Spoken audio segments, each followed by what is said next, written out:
ایک گل کو یاد رکھے، اے تے حضور خود بھی چاہتے ہیں جدوں حضور دے خلاف کافر گل کرتے سن نا تے حضور یہ نہیں سن فرماندے کہ حسان، کعب بن مالک، عبداللہ بن رواحہ یہ درباری طرح شاعرن، تے حضور یہ نہیں سن فرماندے کہ بھائی خیال کرنا، ذرا اپنے کنٹرول کر کے گل کرنا، اینج نہ ہوئے کہ بغیر تسی اپنے قابو تو میری چھانا شروع کر دیو۔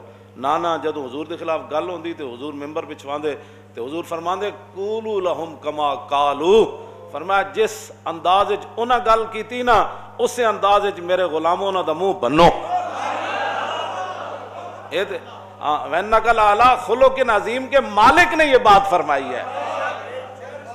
جی ہاں، جو امن اور سکون کی باتیں کرتے ہیں نا ان کو پتہ ہونا چاہیے امن بھی بغیر تلوار کے نہیں رہ سکتا۔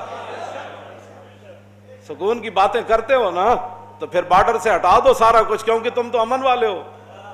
اس امن کو قائم رکھنے کے لیے بھی بارڈر پر کھڑا ہونا ضروری ہے۔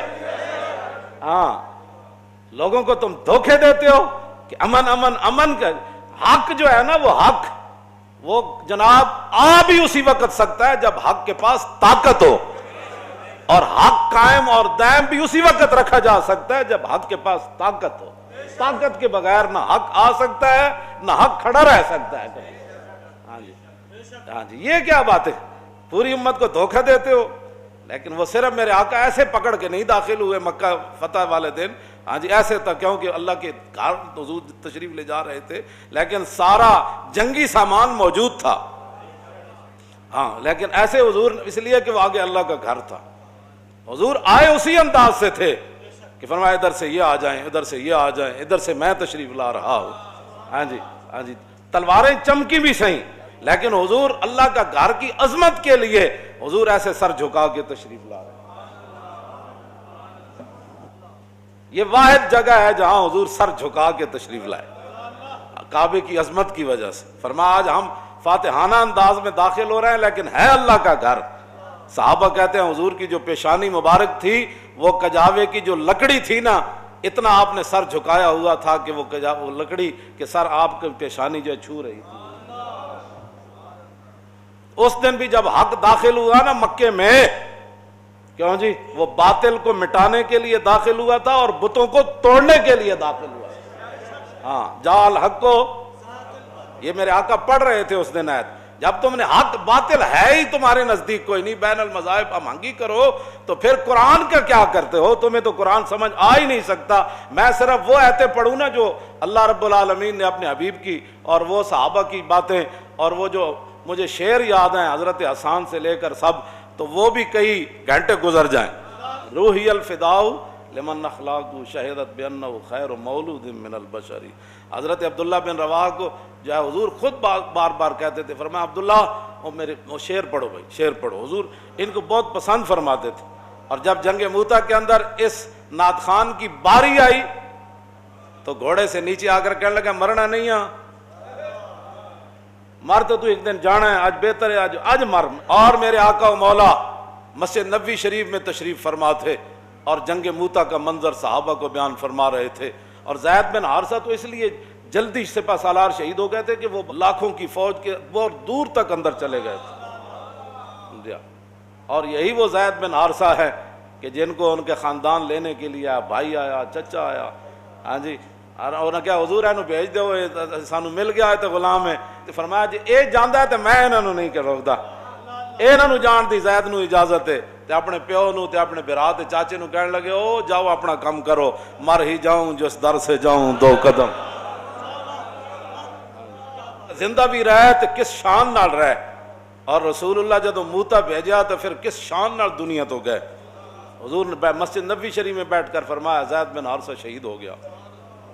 اب جھنڈا جو ہے وہ جعفر طیار نے اٹھا لیا، اور جعفر طیار تو میں پہلے بھی سنائی گل، جعفر طیار جدو گھوڑے تو زخمی ہو گیا، جلدی زخمی ہو گیا گھوڑا، تو اور جدو نیچے آئے تو اینج کر کے فرمان لگے جنت اتنی قریب آ گئی۔ اور حضور نے فرمایا تھا جب ان کے بازو کٹ گئے تھے نا تو اللہ نے انہیں جنت کے پر عطا فرمائے تھے، وہ پروں سے اڑتے تھے ایسے جنت۔ دونوں بازو کٹ گئے جنگ موتا میں، یہ بھی کٹ گیا، پھر جھنڈا اس میں پکڑا، جب یہ بھی کٹ گیا تو پھر جتنے جتنے وہ بازو بچے تھے جھنڈا اس میں تھام لیا، پیچھے سے عبداللہ بن رواحہ آ گئے۔ یہ وہ عبداللہ بن رواح ہیں. ہاں وہ صرف نعتیں ہی نہیں پڑھتے تھے, جب موقع آیا تو مدینہ پاک سے روانہ ہوتے ہوئے کہنے لگے یار دعا کرو میں مڑ کے واپس نہ آواں. انہوں نے کہا کیوں جی؟ فرمایا نہیں عبداللہ بن رواح کی یہ تمنا ہے کہ اتھے بڑا بڑا برچھا لگے, بڑا بڑا نیزہ لگے تے چھرا لگے تے تلوار میرے پیٹ چ لگے, میری آنتڑیاں کٹ جان, جاگدار اتھے خون نکلے, پھر میں نے اتھے دفن کر دیتا جائے, پھر قیامت تک حضور دی امت گزرے میری قبر کولو تے کہے واہ واہ عبداللہ بن رواح تو نعت خوانی بھی کی تھی تے کمال کی تھی تے میدان جنگ چی آیا تے حداں پا جڑیاں تے. یہ وہ عبداللہ بن رواح ہے. جدوں حضور دی نعت پڑھتے سن تے کہن سن روحی الفداء لمن اخلاقو شہدت بانہ خیر مولود من البشری. فرمایا یا رسول اللہ ساڑیاں روحاں قربان ہو جان تواڈے انہاں اخلاق ہوتے اور انہاں عادات ہوتے, تواڈے اس حسن ہوتے, اس جمال ہوتے, انہاں اداماں ہوتے. حضور تواڈے تو سونا نہ کوئی ہویا نہ کوئی ہو سی. گستاخ نبی کی ایک ہی سزا. ادھر والے بھی سن لیں اور پورا کفر بھی سن لیں. ہاں یہ ادھر والے بھی سن لیں جن کو تکلیف ہوئی ہے, شالا ہے تہاڈی تکلیف سدا برقرار رہے. ہاں تے حضرت جدوں خبیب بن عدی نو پھانسی دین لگے نا تے آپ پھانسی دے تختے تے کھڑے ہو کے تے ویکھیا نا جدوں, تو پھر آپ نے ایک دعائے جلال فرمائی سی, اللہم احسم عددا وقتلہم بددا اور لا تبق منہم احدا. اے اللہ اے سارے نو گن لے, ہاں اے اللہ اے سارے نو گن لے. اے گل فرمائی یا اللہ اے سارے نو گن لے ایک ایک نو, تے یا اللہ انہاں نو کلیاں کلیاں کر کے ماری, تے یا اللہ انہاں جو ایک بھی نہ چھوڑی. تے جڑے حضور دے گستاخاں دے بارے کروڑواں حصہ بھی حامی ہن یا انہاں نو تکلیف ہے تے اسی یہ دعا منگدے ہیں یا اللہ انہاں نو گن لے, اتوں لے کے تھلے تک سارے نو گن لے, تے یا اللہ انہاں نو کلیاں کلیاں کر کے ذلیل کر کے ماری. انہاں نو اس طریقے نال ماری. حضرت قاضی ایاز نے شفا شریف وچ لکھیا ایک بندے نے حضور دے خلاف گل کی تھی, اور جدوں فتح آیا مقدمہ اپنا عدالت تے قاضی سارے قاضیاں نے مل کے تے انہوں کہا قتل کر دو, بلکہ ایک قاضی نے اٹھ کے خود ڈھڈ چھرا مار دیتا. انہوں کہا حضور دے بارے گل کی تھی. یہ تو وہ قاضی تھے نا, اٹھ کے خود چھرا مار دیتا.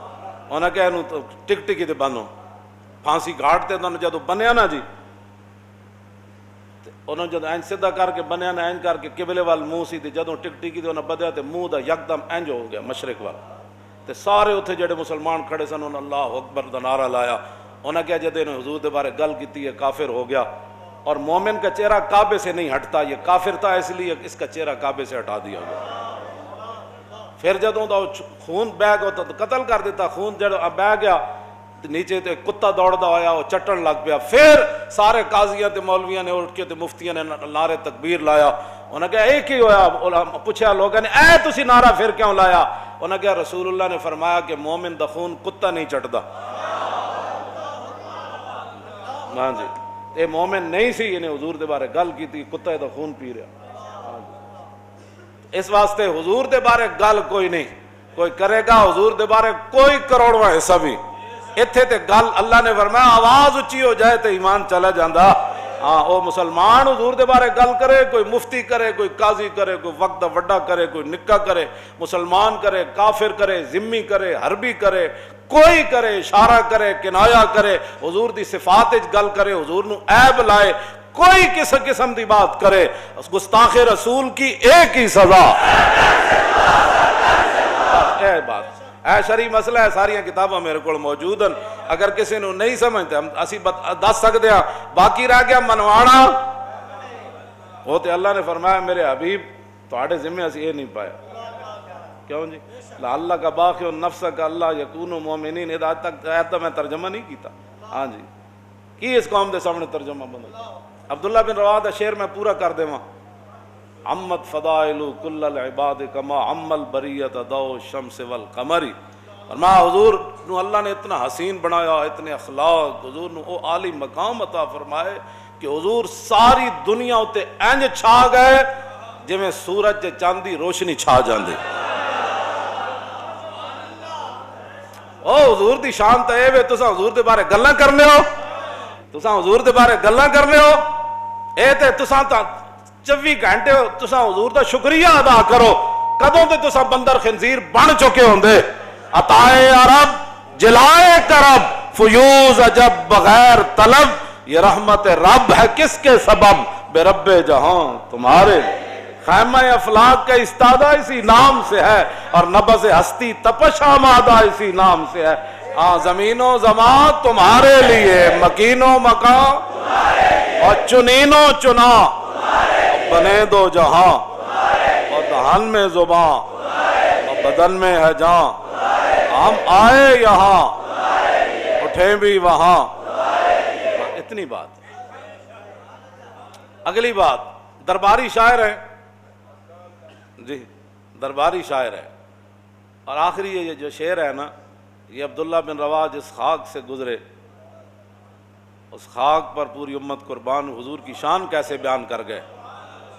آہا، فرمایا لو لم یکن فی آیات مبینہ کانت بدیہتہ تغنی عن الخبر۔ فرماؤ میرے محبوب دے غلاموں، تساں تا حضور زیارت تساں حضور دی نہیں کیتی، حضور دا جلوہ تسی نہیں ویکھیا، حضور دا چہرہ انور تسی نہیں ویکھیا۔ میں کہا جی تسی ویکھیا، تسی دسو تساں کی ویکھیا۔ فرمایا لو لم یکن فیہ آیات مبینہ کانت بدیہتہ تغنی عن الخبر۔ فرمایا اگر رسول اللہ اپنی صداقت کے لیے کوئی معجزہ لے کر نہ آتے تو حضور کی صداقت کے لیے حضور کا چہرہ انور ہی کافی تھا۔ بس حضور کی صداقت کے لیے حضور کا چہرہ انور ہی کافی تھا۔ اس صورت نو میں جان آکھاں جانان کے جانے، اور سچ آکھاں تے رب دی جس شان تو شاناں سب بڑیاں، یہ صورت ہے بے صورت تھی، بے صورت ظاہر صورت تھی، بے رنگ دسے مورت تھی، وچ وحدت پھٹیاں جد گھڑیاں، دسے صورت را بے صورت دا، توبہ را کی عین حقیقت دا، پر کم نہیں بے سوجت دا، کوئی ورلیاں موتی لے تریاں، یہ صورت شالا پیش نظر، رہے وقت نزات روز حشر، اور قبر تے پل تھی جد ہو سی گزر، سب کھوٹیاں تھی سن، کس ہاتھ کا خمِ تاب و تواں ٹوٹ گیا، اور کانپا ید بیدا کے عصا چھوٹ گیا، جنبش ہوئی کس مہر کی انگلی کو رضا، اور بجلی سی گری شیشہ ماہ ٹوٹ گیا، نور رخ سرور کا جب جلوہ ہے، آٹھوں پیر اس کوچے میں دن رہتا ہے، یہ شام مدینہ نہ سمجھنا اے دل، آہ دل عاشق کا دھواں۔ انگریزاں دیاں اینکا لا کے تے انگریزاں کو قرضے لے کے تے ملک دیوالیہ کر کے تے ملک لٹ کے تے ملک دے اندر فحاشی اور یعنی بہرا روی اور نصاب جو قرآن و حدیث کڈ کے، انہاں نو کی پتہ ہے حضور دی شان کے وے جی۔ پرواز میں مدحت شاہ جب میں آؤں تو عرش پر فکر رسا سے جاؤں۔ اعلیٰ حضرت بریلوی فرماندے نا حضور دی شان جدوں میں بیان کرنا نا تے میری یہ فکر ہند وچ نہیں رہندی، میری یہ فکر زمین تے نہیں رہندی، اے میری فکر جیڑی ستاں آسماناں تو عبور کر کے عرش تک چلی جاندی ہے میری۔ ہاں اتھے جا کے میری فکر پھر کہندی واہ کیا جود و کرم ہے شاہ بطحا تیرا، نہیں سنتا ہی نہیں، ہاں نہیں سن، تیرے در کا درباں ہے جبریل اعظم، تیرا مدخ خاں ہر نبی و ولی ہے، اے بیتاب جس کے لیے عرش اعظم۔ اتھے جا کی پتہ لگنا عرش اعظم کی ہو جا تو پھر رسول اللہ دی مبارک گلی کی ہو جا۔ پرواز میں مدحت شاہ جب میں آؤں تا عرش پر فکر رسا سے جاؤں، ہے بیتاب جس کے لیے عرش اعظم، یسرا رویلا مکان کی گلی ہے۔ یہ فکر اتھے جائے تو پھر رسول اللہ دے مدینے دی گلی سمجھ آنی بنے۔